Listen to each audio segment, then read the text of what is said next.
Hi guys, Claudia Boleyn here, and today is day 6 of the lockdown vlogs. I can already tell this is going to be a really ugly video because the lighting here is horrible. It's such weird weather out there. I just looked out the window and it's snowing. So the world is a very strange place right now. It's like, oh, it's snowing. This morning it was hailstoning really hard and I've just looked out and oh, it's snowflakes, and then suddenly it's really hot and suddenly it's really cold. I don't know what's going on. I spoke to my dad this morning and my dad is very well, thankfully. He is bored out of his mind and watching a lot of Netflix and Amazon. He's like Dan because they're both very into their film and TV. So yeah, that's kind of what they're up to. He's well, my stepmom's well. Most importantly, their cat is well. They have a lovely cat and the cat's well. And I'm so aching to have a cat right now. Like, I've always wanted to have a cat. And I've always kind of said to Mum, like, please can we have one? But we don't really have that much money, so it would be expensive. I know actually getting the cat isn't expensive, it's like the vet's bills and stuff, so we haven't been able to.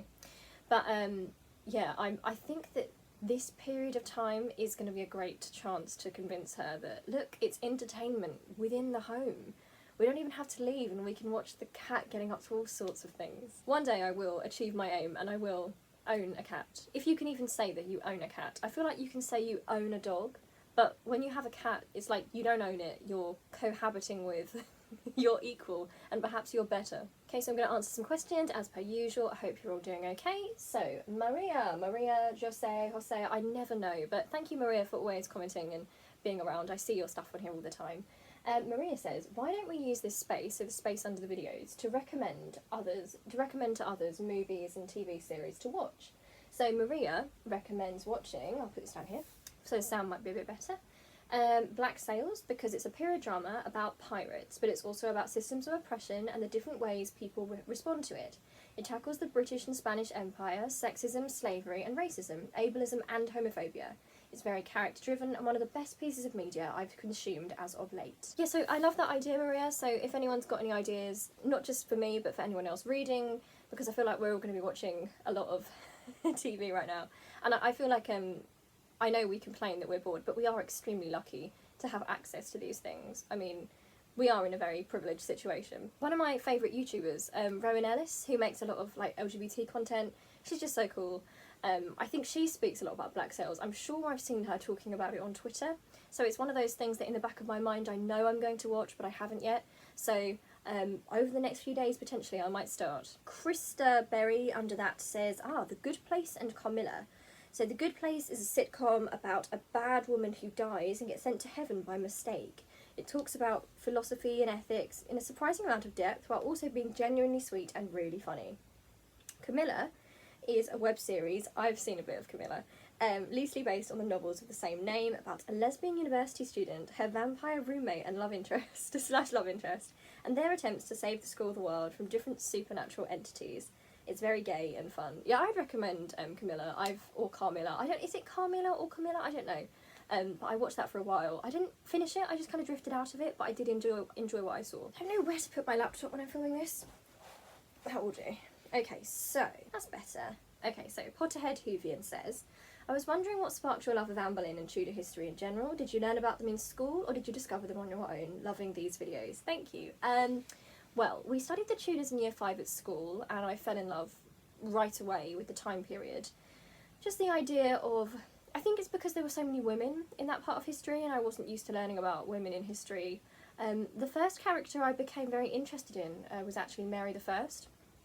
I felt as a child when you're younger and you don't know like the full facts and everything, I related to her on the simple level that her mum and her dad were like divorcing and she was very loyal to her mum, but she also really loved and idolised her dad and like that kind of thing. So that's very simplistic. But she was the first character I sort of related to in that way. God, that's a bit of a pattern for me, isn't it? I think the way I approach history is I look at it like fiction. Not to undermine like the depth of the real things people went through, but for me history is just like a story and I see the people in it as characters, so I like to try and think of them as, I suppose I try and relate to them in that way. So I actually started out, I wrote fan fiction before I knew it was a thing, and I used to write these sort of like monologues by different people from the Tudor period, and the one that I wrote from Mary's perspective was actually quite insulting to Anne. But even at the time I wasn't I'm actually quite proud of myself. I was quite advanced because I was doing that thing where she would have hated Anne, but I was also making it pretty obvious that she was maybe being too judgmental because she didn't want to judge her dad. So instead it was easier to judge the other woman. And through that I started reading about them more. I got a book about Elizabeth and Mary and their different lives, and I just gradually started reading up about the different wives, and something about Anne just really captivated me, I think, because it's the same thing that captivates a lot of people. I think it's the idea that she was quite forward thinking, and more than that, it was the tragedy of her story, which seems to sort of encapsulate this kind of experience of women that's quite universal in a way. The way she's reduced to an archetype, how she is wanted by him for ages and she's the one that's pursued, and yet when it goes wrong she's accused of being the temptress and a witch, and it's just so interesting and sad, and a pattern that you can see today. You know, you literally can still see that today, but it's probably one of the most high profile historical examples of a woman being mistreated and then being blamed for everything that went wrong and being villainised just so we can all look up to, or so people at the time could continue to look at Henry in a positive light, because they didn't want to think about the fact that actually it was him that had done the bad stuff. Interesting as well that in the Tudor times there was still that kind of that idea of like the dichotomy where you've got like Catherine of Aragon as like the good wife and the homemaker, and then you've got Anne Boleyn as like the home wrecker. But then when you do research on those women, they are not those archetypes, you know. These people, they're real people, real women. And actually Catherine of Aragon and Anne Boleyn were two of the most complex and interesting and really quite powerful women. So it's a shame that they're stuck in those archetypes. And actually, do you know what? I'm going to talk about Six again. I won't say who, and I don't even want to mention it properly because I'm scared it's going to get taken down. Someone linked me to the entire live performance of Six the Musical. I watched it last night and I absolutely loved it. I thought it was so clever. So I watched it with two heads at the same time. So I have my historical accuracy head on, and I had to kind of take that one off for a little while when I was watching it, because it's the same as I said before. The portrayal of Anne, the character they've created is good, really good and likeable. The actress is incredible, and I really like that kind of idea of a like sorry not sorry Lily Allen sort of like, yeah, I'm just saying what I want and having a laugh and oh no, now everyone hates me, that kind of thing. But again, that's not Anne. Even in terms of the musical and the archetypes that they gave them, I feel like there's better modern archetypes they could have used for an Anne parallel, you know? Little things like I said last time as well, when she says politics wasn't her thing, she was very into like theology and politics and religion, and she learned a lot about that in the French court when she was younger. She was exposed to a lot of strong women who had their own views, and she brought that to Henry. Also, there's no mention of her brother. Like, I always get upset when there's something to do with Anne and they don't mention George, because, I mean, I feel like that's not only a disservice to their sibling bond, but also to the fact that George is also a huge casualty of all this. You know, he died through all this. So yeah, I think they wanted to make her like the rebel of the band, and I do think there are better ways they could have made her the rebel of the band. You know, maybe leaning even more into the Lily Allen stuff, but getting more into her political stuff, because Lily Allen became quite political and is quite left-wing.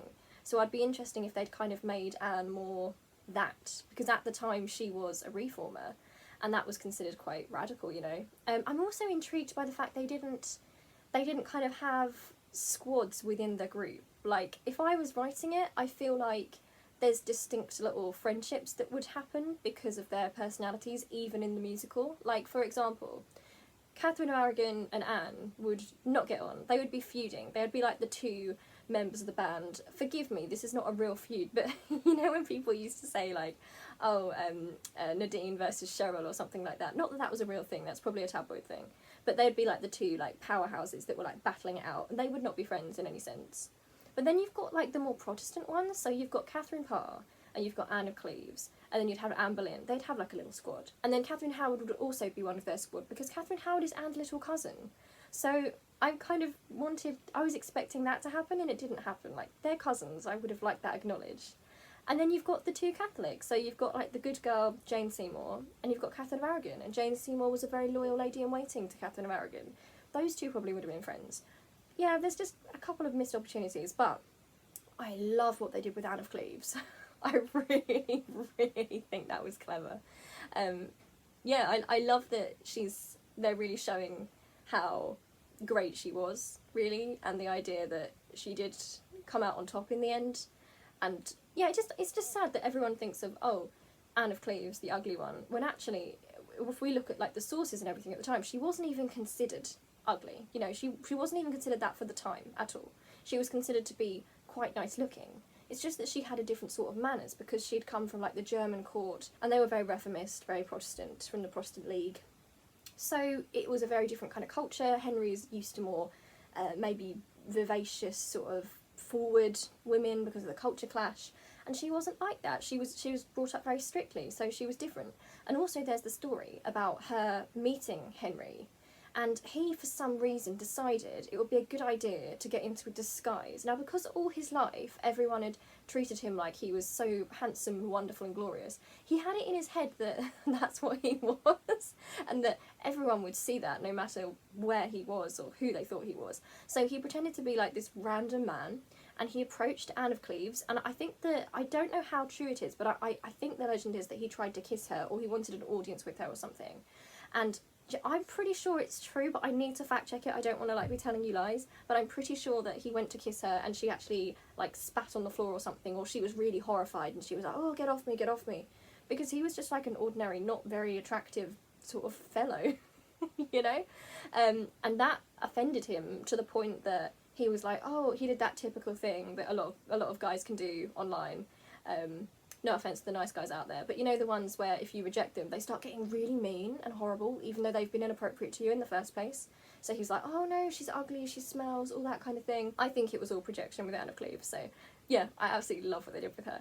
I watched the Catherine Howard song live, and yeah, I do actually think it's very good. I obviously talked about why I was worried about it before, and what I thought maybe wouldn't work, but seeing that staging, like you told me, it was great. It was really, really good. I have been listening to the soundtrack a lot, so I might actually, I feel like because we're going to be in for so long, I might actually record a couple of like versions of me singing stuff. Not for your benefit, not that you want to hear that, but just for fun, really. I feel like if I was going to play any of those characters, it would either be Anne or Catherine, like Catherine Howard, because I think I could play a good Catherine Howard. I know how I'd play her, and I feel like the reason I'd want to go for Anne is just because there are little tweaks they could do to some of her lines and to some of her dialogue in her songs, and just the kind of portrayal which would make her more similar to how she was, but still a modern archetype. Like, just let me in that writer's room. I'll make the tweaks for you. It would be great. Okay, so Emrys Ree. Hello, Emrys. We've kind of known each other for a while, so I do consider us to be friends because I feel like we know each other. Hi Claudia, I was just wondering what other historical women you are interested in. The other historical women I'm interested in mostly are Margaret Beaufort, Henry VII's mother. I think she's very interesting, and I'm very interested in Empress Matilda. The whole Matilda versus Stephen, and I would have obviously been Team Matilda during that. That's like the original historical case of a female heir being overlooked by a man who didn't deserve it, like the original Morgana Pendragon character. And actually in more modern history, I don't know if it really counts as history because it's so recent, but I'm absolutely fascinated by Princess Diana because I feel like in a similar way to Anne, but I don't know if there have been many historical women that have had this same effect, where she has really become like this cultural icon, and she herself has gone through those ideas of archetypes. And I even think the way people think about her now is really like polarizing. So they either think of her as, oh, she was like troublesome and she was nasty and you can't trust her and she was a manipulator, or they think, oh, she was perfect, she was like an angel, she was so mistreated. And I think, as with all the other women, historical women and people in positions like hers, I think both of those points of view are really simplistic, and I'm fascinated by her because of what she went through and the media stuff around her, and because I think she's another interesting example of how women in media are seen through certain lenses still. We have to see them in those boxes. And also I especially like Diana because she is thought to have had borderline personality disorder. A lot of her interviews I relate with a lot of what she says, and I just think she's very charismatic and interesting. Maybe it's the eyes thing. It's the same with Anne Boleyn, isn't it? They said it was the eyes. Diana had those sort of eyes. Morgane says, I really like this Q&A format because it feels a bit like we're all having a big conversation together, and it definitely helps me feel a lot less lonely. That's great to hear. I was wondering, what program do you use for your digital drawing? I'm going to give digital drawing a try since I have quite a lot of free time now. I use Procreate. It's quite easy to use. I just look for some tutorials online, like on YouTube, and it taught me how to use layers and all that kind of stuff. So it is quite easy once you get the hang of it, but you will at first draw on the wrong layers, and once you start drawing, you'll know what I mean. And it's so annoying, because once you draw on the wrong layer, you have to delete loads of your work. But yeah, Procreate, I find it quite easy to use. I don't know what other ones are out there. One of my favourite artists, they're actually an artist who does Emmerdale art. She posts videos of her drawing, and I used to say she was the reason that I got into it in the first place, and she was kind enough to direct me to Procreate and tell me the sort of iPad that I needed and all that kind of thing, which is why I got the iPad last year, and it's actually the best thing I ever bought, even though it was incredibly expensive. It's been very good for me, like in terms of my study, because I study on it, I do art on it, I can do videos on it, such as now, so it's been a really good buy. Okay, so I got your name, I pronounced your name wrong last time, so it says, my last name is pronounced like hello, except without the H and a very short O, like in the word of. So, right, let me try and follow those instructions. I'm not thinking very well today. So, Elo. Elo? Is that right? Elo? Oh, I hope I'm getting that right anyway. So it's Vilku Elo. How do you like musical theatre? Do you have any musicals you really like, or have you never been able to get into it as a genre? I'm obsessed with musical theatre, and I love musicals so, so, so much. I have to put this down. I'm so into this. So, my first musical I was really, really into was actually Cats. And you can imagine the pain I recently went through when having to witness Cats the film as a lover of the original fantastic musical. Oh god, when I went to see it in the cinema, I mean, it was funny, but it was also so tragic and sad, and the fact that, like, culturally, that's the first people know of it and watch the actual musical, because it's like a dance musical, and I just don't know if it worked for the film genre, because it isn't really strong on plot. It really is just introducing different cats and seeing who gets to go to the Heaviside Lair and get reborn. But it's a dance musical, essentially, so you want to watch it for the dancing. So the very fact that the film version was like CGI and it wasn't like heavy on the dancing, what's the point? Like, I don't understand. I really don't get it. But yeah, Cats. And I wanted to be, when I was younger, I wanted to play Rumpelteazer, because my favourite characters are Mungo, Jerry and Rumpelteazer. And oh my god, they massacred that song in the film. I don't know why. It's such a good song. And I waited and I was like, oh, it's going to be Mungo, Jerry and Rumpelteazer. I'm ready. And then it played and I sat there and I thought, oh my god.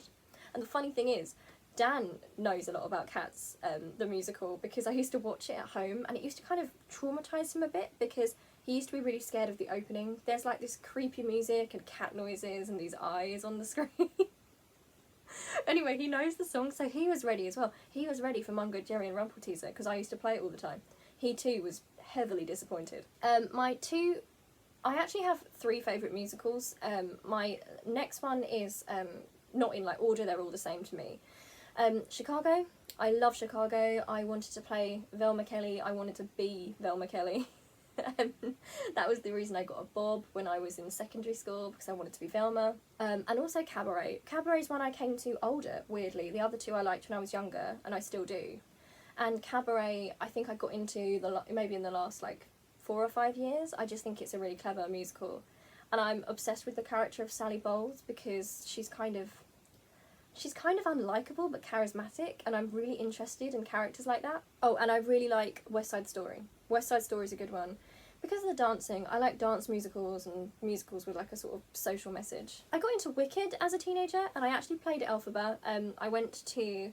My friend and I, Chloe, my best friend, is a really good singer, and I'm quite a good singer, and we went to this like performing arts like version of our local theatre. We auditioned and we got the parts. So I was painted green to be Elphaba, and she was Glinda by chance, which was the best thing ever. And I have been to see Wicked twice, actually, because the first time I went with my friend Chloe. She has taken me to see lots of musicals and things in my life, which is really great. And then I took Mum and Dan to see Wicked last year, it wasn't as good as when I went with Chloe. Like, something about it just wasn't I don't know, it wasn't as exciting, I don't know. But I don't actually think Wicked is like the best musical in the world. I just liked it when I was younger, and it's enjoyable. I wouldn't say it's on the same level as the others. Housebound Human asks, says, I've watched every one of your lockdown vlogs and I'm really enjoying them. I'm just curious to know what your favourite YouTube channels are, or what kind of videos you like to watch. I really like Marina Watanabe's channel. I like Cat Black. I like, Rowan Ellis. I love Rowan Ellis. I watch a lot of ASMR because I find it very, like, relaxing and it chills me out. I watch ASMR every day, or usually listen to it every night. I watch a lot of Star Kid musicals. I like Star Kid a lot, so anything on their channel I watch. What else do I watch? There's this channel called like Characters Welcome or something. I'll link it to you. And it's like a load of comedians and they do like little tiny comedy character pieces, and it's hard to explain. There's one particular one called Dry Cleaning, and I don't know how to explain it, but I think it's so funny, and some people don't find it funny, but it's just, it cracks me up. I sent it to Dan and he didn't know why. But yeah, I'm going to actually link you to Dry Cleaning, and then I'll link you to the actual thing itself. And they're posting new stuff all the time, so it's great during quarantine. Anna B. Nana. I had the same feeling about Anne's song in 6. I definitely felt like they dumbed her down, shallowed her out a little, but the actress has such a fun and mesmerising stage presence, so I really love seeing her perform. I think I enjoy it most when I disconnect from historical accuracy, haha. I completely agree with you, yeah. I think the actress is so good. I did really like the character. I mean, the character wasn't Anne. Like, even in a modern sense, it wasn't Anne. But she was great. Like, it was really enjoyable. I think if I didn't know a lot about history, I think I could probably like rest and like enjoy it more. But I'm always thinking to myself as well, I'm always thinking, what would Anne think of it? And I don't know, I don't think she'd mind. I think she'd quite like the modernness of it and the idea of the musical. I just don't think she'd be very pleased with her actual portrayal. There was a line in the musical actually where Catherine Parr says something about, oh, who was the most Protestant, or I was the most Protestant. And yes, she probably was, because at Anne's time it was still like the Reformation and it wasn't full Protestantism yet, because obviously there's quite a time, like it goes over quite a time difference, doesn't it? But I'm surprised that they didn't take the opportunity to have like Anne of Cleves, heavily Protestant, and Anne Boleyn, who was like really into the Reformation and reading all these books that weren't allowed and being into like William Tyndale and all that kind of stuff. I'm surprised they didn't go for that. I don't know. I do think it's a good musical, but I do feel like there were missed opportunities with it. Because if you're going to write a musical about the 6 wives, there's so many interesting, like there's so much interesting stuff. And also the song that Catherine Parr sings about Thomas Seymour, who is like her true love. And it kind of made me feel annoyed that Anne was like in the background of that just chilling, because Thomas Seymour actually abused Elizabeth I when she was a teenager. So didn't like that either. I don't like the romanticising of Thomas Seymour. I hate that man. Jason Knott. I'm copying and pasting my question from the last video in hopes you can get to it tomorrow. I am indeed getting to it, Jason. I love these vlogs. Many of us here in the US are asking ourselves whether this crisis will finally wake people up to how much we are interconnected across class and between countries, etc. Do you think this will happen? I hope it will, but to be honest, I can't understand how it wasn't already obvious to people. Thoughts? Do I think it will wake people up as to how connected we are? I hope so, but I don't think so, unfortunately. I think in times like this, people react in different ways. So some people become more selfless and they connect more with others and it really brings out the best of them. Some people become selfish and start thinking of themselves first. And the main worry is when this is over, obviously we're going to be in a situation where we're going to be struggling financially and it's going to be weird for the economy when we get back on our feet. And I am worried that that's the time when people are going to get even worse. Certain people are going to get even worse because it's going to be very much us and them and who deserves the resources. And whenever there's limited resources, I think there's 2 ways of looking at it. So you've got the people that think, right, there's limited resources, so let's see what people need and share it out. And then there's the people who, when there's limited resources, panic and think, I want to get what I need, I want what I want, I want what I want, like to hell with everyone else, and I deserve it and they don't deserve it, and all that kind of thing. And I just think I'm starting to think that's just human nature, that there's different people who think like that in the world. You know, there's probably a split 50-50. I just pray that people will continue to be nice to each other after this. I mean, I hope we're going to get a little bit of... They say that during the war, don't they, like during the Second World War, communities kind of came together more because they had to. And I can completely understand that because communities were closer then, and I can see why that would have been really nice. But I don't know, the actual nature of this, us not actually being able to see each other very often, it might make us further apart. I don't know. I can't guess, but I don't want to be too hopeful. My prayers are that we go into a socialist system and a kind system after this, and we realise that the only way we cope is if we look after the vulnerable and we all do our bit. But I worry that's not going to happen. Krista Berry says, would you be interested, willing to sing in these videos? You're an amazing singer. Thank you, Krista. It's weird, I actually said that earlier. Yeah, I might do a bit of singing from 6 at some point. I don't know, I've got GarageBand on my iPad, so I might do a bit of singing into that. Get some karaoke tracks on there, you know. Might be fun. Kay got a message from Lottie. Hi Claudia, I was wondering about something. When Game of Thrones was still around, my brother and I used to watch the episode reviews you did with Dan. I love them a lot because your sibling relationship is very similar to ours, and it felt very relatable. Also, you two are just very funny. Thank you. I'm 18 and my brother is 20 and he lives in a different city because of uni since about a year. I'm still at home and I often miss him, even though he comes back most weekends. I think I just get tired of being around just my parents all the time. I have friends, but they're often very busy. I'm slowly realising that he's never going to live at home permanently with us anymore, and that a bit of our lives is gone forever now. I know I sound dramatic, and it's a part of life, but I'm a very sentimental person, and I'm finding it hard to get used to him being gone, and our family not feeling complete anymore. So I guess my question is, do you ever experience any of these feelings? I know you've said that you miss him a lot, but do you also think in this sentimental way about everything? And do you maybe have any advice on how to deal with it? Sorry if this is long, and I hope my English was okay. Your English is exceptional, it's fantastic. Yes, I do relate to that. I do think in that sentimental way. I think it was hard when, there were two things for me when Dan went. I think, first of all, before he went away to uni, he moved in with my grandma and granddad. And that was very sad, because at the time, I didn't know how long for. I had a feeling in my head, I thought, I don't think he's going to come back, I think he's going to stay there. And he did. So that was hard to get used to. But that's just down the road, so I still saw him a lot. But again, it's little things like him being here in the evenings and not being able to just turn to him and make a joke and just have him around generally. And then when he went to uni, it felt like a huge deal because again, it feels like a new era, doesn't it? Like I'd already had that new era of, okay, he doesn't live here anymore. And then it was like, oh, okay, he doesn't even live round here anymore. Dan went to uni in Bedford, in Bedfordshire, and it's quite a long way away, so I only went to visit him up there once. He used to come down to us quite a lot. But it was just hard because, you know, he was living like a new life away, and it became more like, I used to get excited to see him, like, for visits and stuff, like, oh, Dan's here, but also it made the visits feel less normal. Like, it took longer to get back into our usual selves, because for a while when he came back, he was almost like a guest. Like, I was so eager to, like, oh, can I get you a cup of tea? Like, what do you need? All that kind of thing. Tell me your news. It didn't just feel normal. So yeah, that was hard. But I will say, it is hard because it feels different. Like, your relationship with your brother will probably be different, but it will be just as good. It will just change slightly because in some ways, now we're both kind of adults in the sense that, you know, we have our own lives going on. It feels more special that we have our connection because it's not just because we live together, you know, it's because we really care about each other and we built that bond up. I know that we're going to be close for the rest of our lives, and I hope you and your brother have the same thing. I mean, I can see the future where one of us has kids or both of us have kids, and he will be Uncle Dan to my kids, and I hopefully will see him a lot.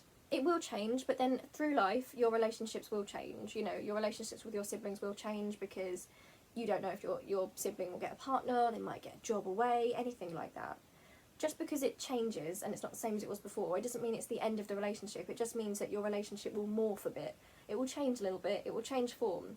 But if you've got a strong bond, and it sounds like you really do, you will have that for the rest of your lives, and it will get stronger at certain points as well. When you need each other in life, you will be there for each other. So I hope, and I'm pretty sure, I'm pretty certain I can say that it will be fine, and you will be just as close. But I know what you mean, it does feel... It feels like the end of an era, doesn't it? It feels sad. But there'll be new eras. There'll be new eras which are just as good and just different. Ivy Aurora asks, hi Claudia, I've been watching your videos for a long time and I really enjoy them. Thank you. I'm wondering what your experience has been like as a multiracial person. Like, what do you like about it? Has it been difficult for you? My dad is also Indian, so it's been really nice to hear about your family. Well, what's it been like? It's a strange one because I live with my white family. I live in quite a white area. A lot of people growing up did not know I was half Indian, which gave me a little bit of like, I've described it before in a video I made, calling myself a bi spy. It's like the idea that being biracial and being bisexual, you're kind of between communities and people don't always realise that you're part of one of those communities. So it gives you this insight because it's not a situation where I'm immediately noticeable as someone of mixed heritage. Some people who are Indian tend to notice it, and will see Indian features in me. A lot of people think I'm from Greece or from Spain or from Italy, and Dan's had the same. But it's not, the racism is different because it's sort of, you get an experience where you notice how people treat you when they perceive you as white and how people treat you when they perceive you as something else. And that's painful because you might know people on a level, but because they don't know your background, they then feel safe to say something racist around you, make those racist comments and say those things because they think that you're white like them. So there's difficult situations where sometimes as well when I was younger I didn't say anything because I felt, it's weird because now I'm the sort of person that would, but I felt like, first of all I didn't want to like break friends with people, but also I felt upset like if that's how they feel then I don't want them to know in too much detail about me because then they won't like me anymore. And when I was younger I was very conscious of being good and people liking me and being polite and all that kind of thing. I wasn't so opinionated as I am now, or I was, but it was kept inside more. Once people know, it's a bit different. There's subtle things, like for example I did ballet when I was younger until I was about 14, and I actually got bullied quite badly towards the end of that, and I left because I just got really badly bullied by people. It was just nasty. And actually something that I noticed as well through doing shows and ballet stuff is that there's a lot of homophobia that people don't realise. Like there were so many jokes and insults about lesbians when they didn't know that I was bi that made me feel kind of like uncomfortable at the time. But I didn't say anything because obviously you don't want anyone to know about you, and I didn't know for sure if I was. But I remember they found out for some reason. I don't know who, someone else had brought it up. There was a whole group of them sitting together and I wasn't sitting with them because I was kind of a bit like left out at that time. But yeah, I remember one of them had found out that my family were Indian, and I remember they were all discussing it and they knew I was there but not like in their immediate group, and they were sitting there like, have you heard Claudia's family's Indian? No way. Like, oh my god, Indian, like her dad? No. Like, and it was like, they didn't say anything out and out like, oh, we hate Indian people. They didn't go as far as the old Winston Churchill with his whole I hate Indians thing. But it was like, I was right there, and it couldn't have been more othering and more clear that they found it like this whole topic and like uncomfortable and weird, and just little things like that were really strange. And I got called incorrect slurs. At school, I got asked to do like a Bollywood routine. I used to get asked to read like Rama and Sita story sometimes with my friend who is Indian and Sikh, my friend Jazz, and I wasn't actually Sikh, so I used to get asked to do that, but I didn't really know what I was reading or anything, and because of that people knew that I was like part of like a family that was Sikh. And like I remember in the playground after that, like a couple of people calling me like the P word, so which at the time I remember actually just like laughed uncomfortably at the time because I wasn't used to being picked on, and I didn't know what it meant really, but I knew it was bad. So I just sort of was like and then they didn't do it anymore. But it's just little things like that. I feel like I am lucky in the sense that I'm not noticeably, so I don't get that on-site thing, and I couldn't claim to know what that's like to get on-site racism. But you do get that horrible feeling of, oh, this is how people really feel when they think they're with other white people, and you notice it's sad because people that you respect kind of accidentally out themselves as racist, and then you kind of distance yourself from them, and it's just sad. Okay, this is a long video, I've just seen the time on here, so I am going to go. I will see you tomorrow. I love you loads. If I didn't get to your question, either copy and paste it into the next one, or I'll just go back to this one and try and find it. Please stay safe. wash your hands, try and stay calm if that's possible, watch some ASMR, just chill, and don't beat yourself up if you're not getting a lot done, because it's weird times. Okay, I love you loads. I'll see you really soon. Bye!